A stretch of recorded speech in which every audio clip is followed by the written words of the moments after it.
Good morning. My name is Rodney Floyd. I'm a bus operator out of Polk Street, formerly Hiram Clark operator and West operator.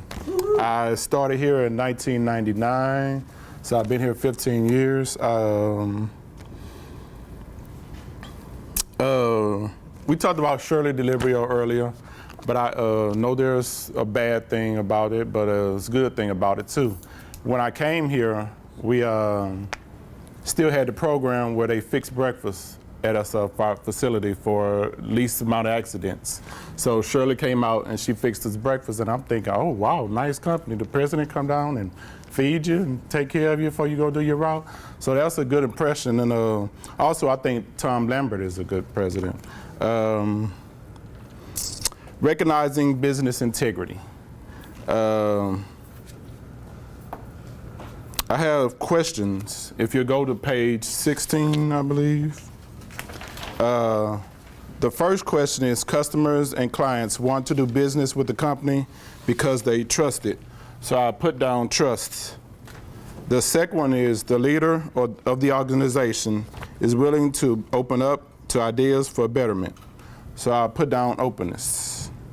The third one, the company does everything in its power to gain trust of past customers and clients. Maintain trust is a good way to put that, so I put maintain trust. The fourth one, the company's documents are clear, concise, and professional. Really didn't know how to word that, so I just put document accounting. The fifth one, company leaders and employees are involved in community-related issues. So I have community relations. Number 6, the company leaders take a hands-on approach to accounting and record keeping. So we have hands-on records. And the last one is, all members of the company treat all others with professional respect and courtesy. So we have respect and courtesy. So if you all will, I would like your feedback on these topics, not just the company as a whole, if we can.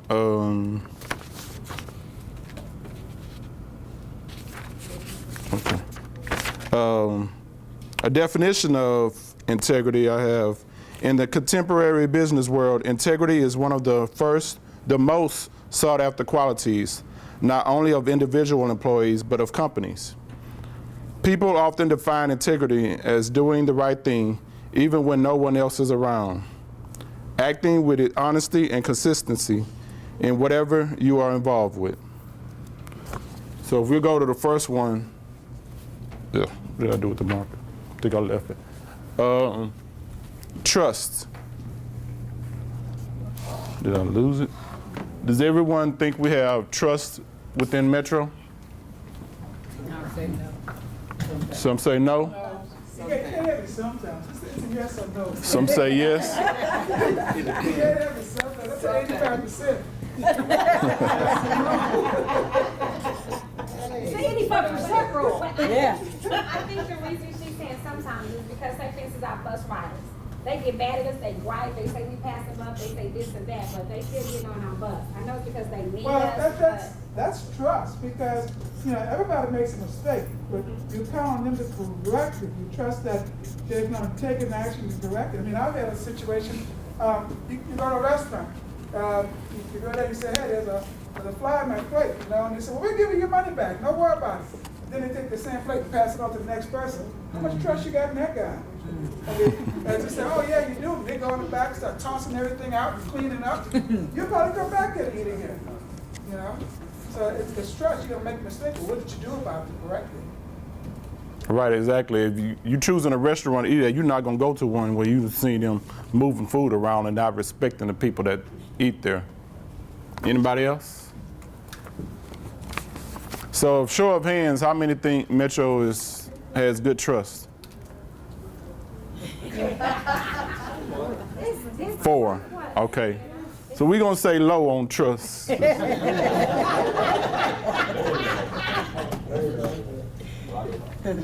say this. I've worked with Tom for a long time. Tom Lambert, when he was back as chief of police. And Paul will tell you, whenever we have a hard situation, Tom would always tell you, Is it ethical? Is it moral? Is it legal? If the answer was yes, go ahead and let's deal with the rest of it later. But, those are the type of things you look at. Yeah. I'm not saying so much that, that is the top, that's the problem, but the situation does occur, and it does fester or manifest itself in the organization. It's not completely gone yet. Right. It's better than it was, but it's nowhere to where we can say, yeah, I got trust in every word that comes down. Yeah. If anybody does, you can again raise your hand and say yes.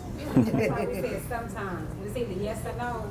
It's a yes or no, it's not a sometimes. That's the teacher. Is it yes or no? Well, it's a lower, medium, or high, because you can have Low, medium, or high. the Tom can be a great person, but then certain things dealing with Metro or dealing with transportation or dealing with these employees may not go the way he would do it, but because he has to make a business decision or that bottom line, he may may not feel like, oh, well, I want to work for him, even though he's a good person. They always worried about that bottom line. A lot of things happen and he never hears about them. He doesn't ever get that. Not till after Yeah. the fact. Yeah, if something bad happens, then he's gonna hear about it. Yeah. But down here, he's not gonna hear about it. I think things are kept from him On purpose, the person. by, you have VPs, executives. It's about chain of command, and that link, sometimes they feel that Tom should not know. So the person below, or the person below that is gonna, the ultimate or final decision is gonna be made by that person instead of sending it up. Well, it may be something another manager is handling, but he may go in and he may know about it, but he don't want to go back against what they did, or he don't want the company to be sued or found at fault for what happened. So his hands may be tied, or he may agree with it. We don't know. Well, I'm just Go ahead. It's just like a customer complaint. When a customer complaint comes in, that person who gets that complaint try to do everything to come up with a resolution so it doesn't get up there. That's right. Because a lot of times the customers be so upset or whatever, and they be like, I'ma send it to the media, I'ma send it to the CEO, or they might even say Tom himself. So everybody below is trying to do everything in their power to get it resolved so it don't get there. Yeah. And just like Ms. Jackson say, sometimes people do things to keep it from getting to Mr. Lambert. So he might not know of a lot of things. I'm not gonna say everything, but a lot of things he might not know of. Sort of like the customer is always right, saying something like that. No, they just trying to stop it before it gets there.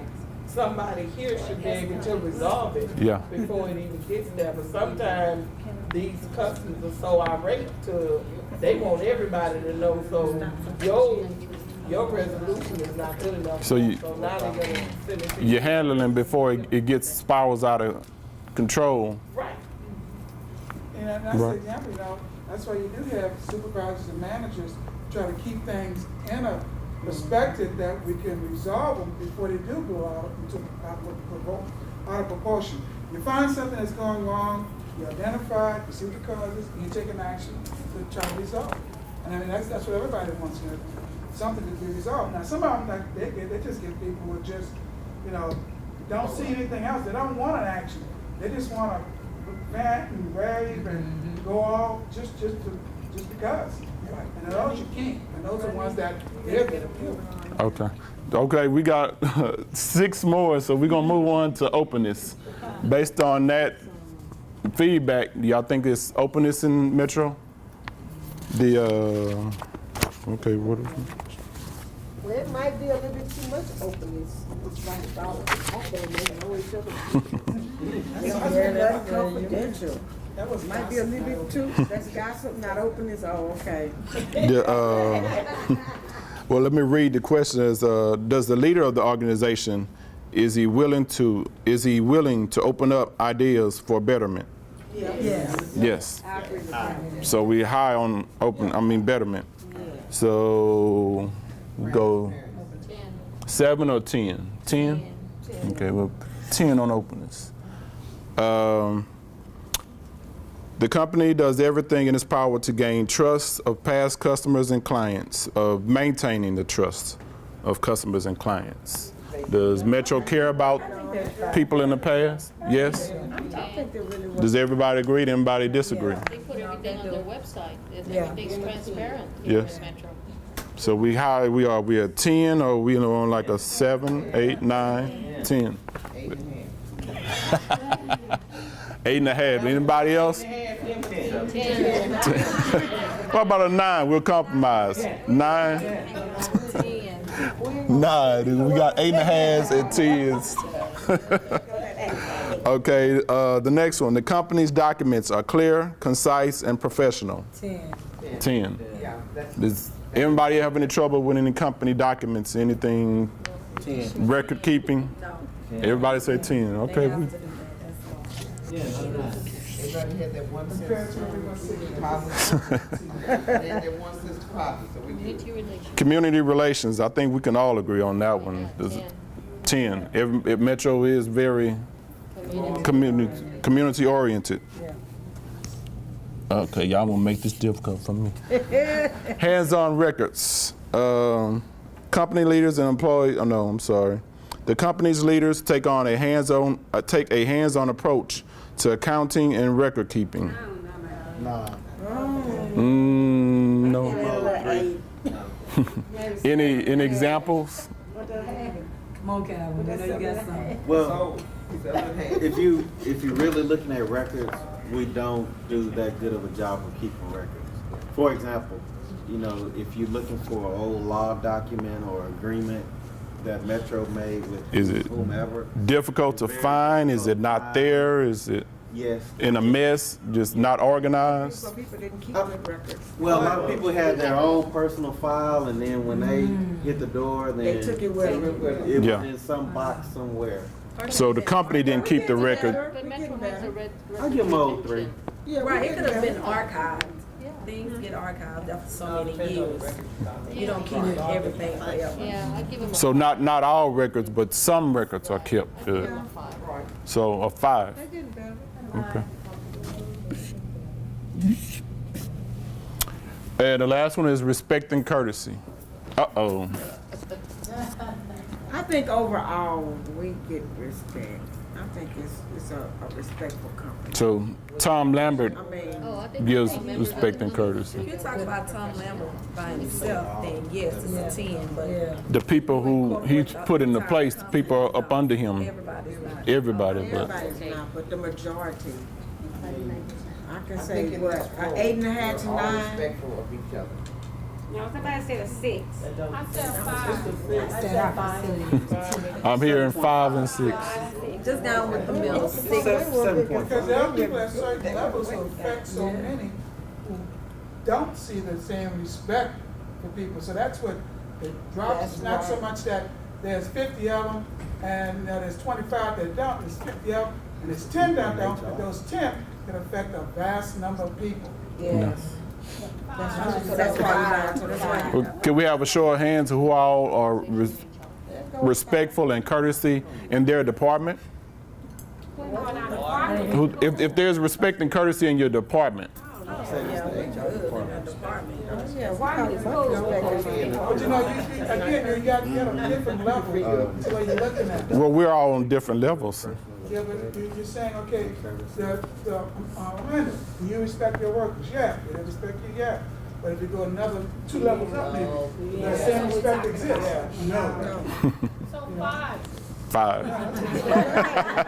Rodney is a 5. You don't want to do a 5. Okay, so also I need y'all to take the points and that are not the strengths and identify ways to improve these areas. So automatically we see trust is 1, and then comes hands-on records and respect and courtesy. So if we can just take a minute and identify ways that we can improve the trust in Metro and the records and the respect and courtesy. Ronnie, they gotta walk the Just talk. got to just Walk the talk. start, it's got to start with leadership. It needs to trickle down. I think Carmen has done a good job of being a good leader as far as communicating, but I think it's executive So is he a, coming down. It needs to start with him, because I think they're not following his cues. They might follow it around him, but when that door closed and he's gone for the day or he's not available, you know. so you feel he's a good leader, but they're not following him? Yeah. Right. Because what did you say? He said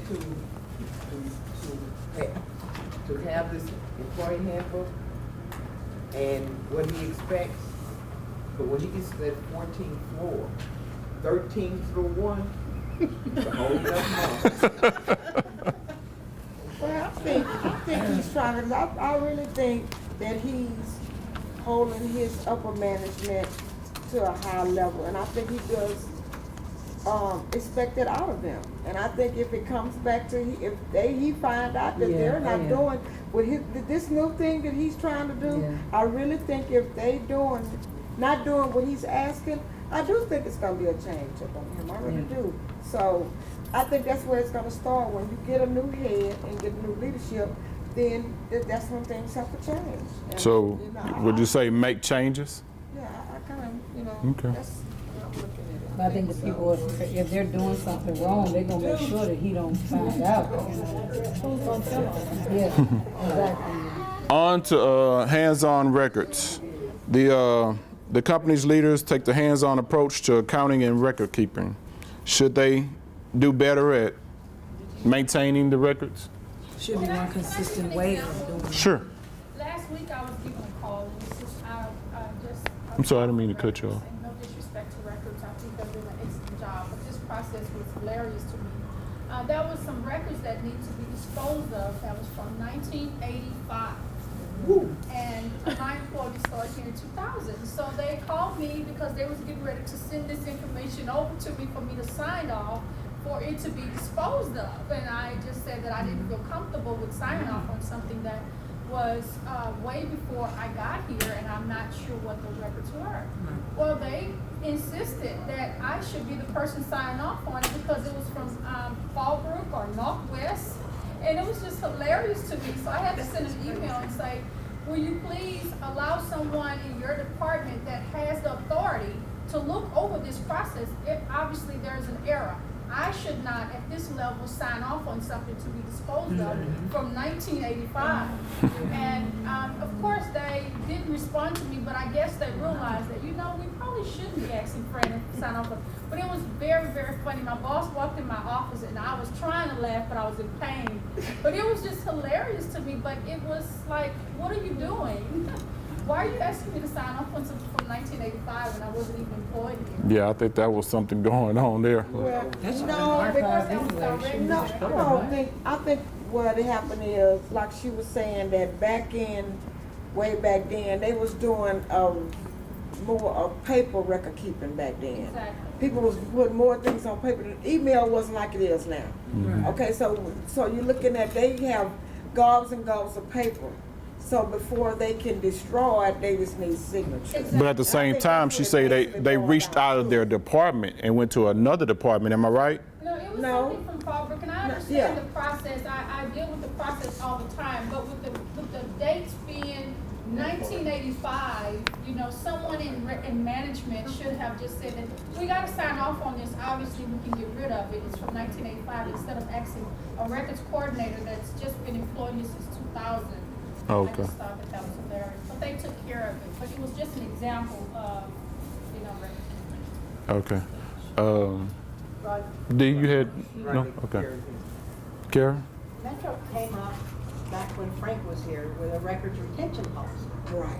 And that was went by the state of Texas. Secretary of State of Texas has a library that tells you what records you have to keep for X amount of years. And they adopted that. But supposedly they adopted it. But the upper management, from what I've seen, didn't adopt that.